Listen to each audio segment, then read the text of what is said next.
Chapter 6. I almost die, but what's new? I want to say that my original plan of fighting the monster in the water was flawless, but all I could think when I hit the water was, "Ah!" Every inch of my body felt like it was on fire in the freezing water. I used every ounce of strength I had to twist away from the Hydra and form a protective barrier against the water.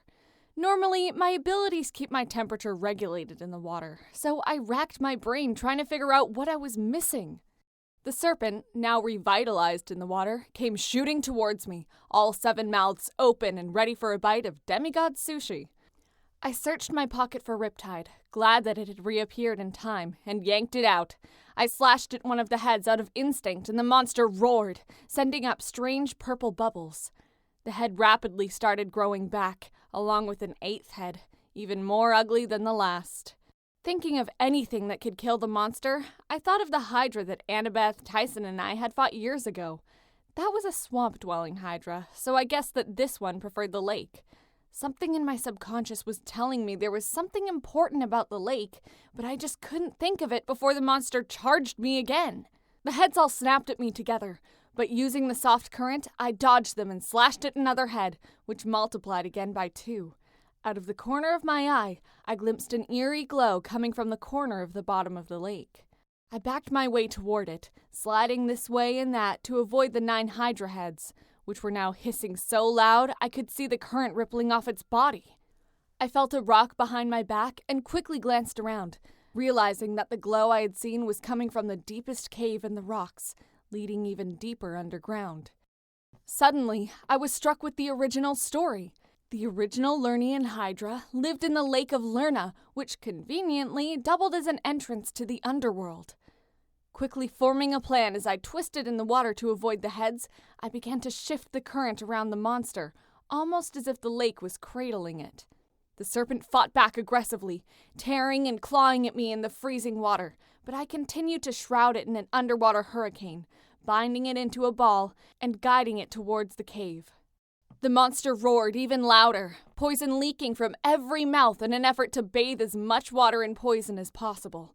I shoved the current away from me, blasting the monster down into the cave with such a force that the rocks started sliding, closing over the entrance and threatening to collapse on top of me. I shot upward as fast as I could, trying to breathe as little as possible as I became drenched in the Hydra's poison. I broke the surface and Annabeth ran towards me, which was great, but I almost died right then. Annabeth kneeled at my side and shoved ambrosia in my mouth, holding my head up so I could swallow it. I briefly enjoyed the taste before the feeling came back into my legs and hands, which just made me hurt even more. My clothes were smoking, and I smelled like 3-week-old brisket. I grunted, struggling to sit up, but Annabeth pushed me over like I was a piece of cardboard and began rubbing my legs, trying to warm them up. "I could have told you that was an entrance to the underworld," Annabeth said grimly, "before you dived in to get yourself killed. Your powers don't work in there like they usually would. The Lake of Lerna sucks the life out of you." I decided not to respond, since she was right and we both knew it.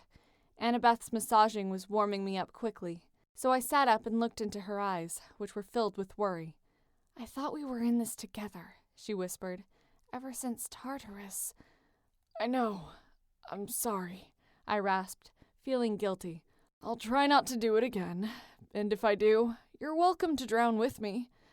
I hoped the joke would make the situation lighter, and was relieved when she rolled her eyes and began putting the ambrosia back in her pack.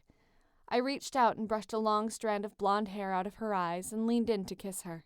She let me lean in all the way, our lips almost touching, our breath mingling, before she said loudly, "Okay, well, now that you're feeling better, let's go."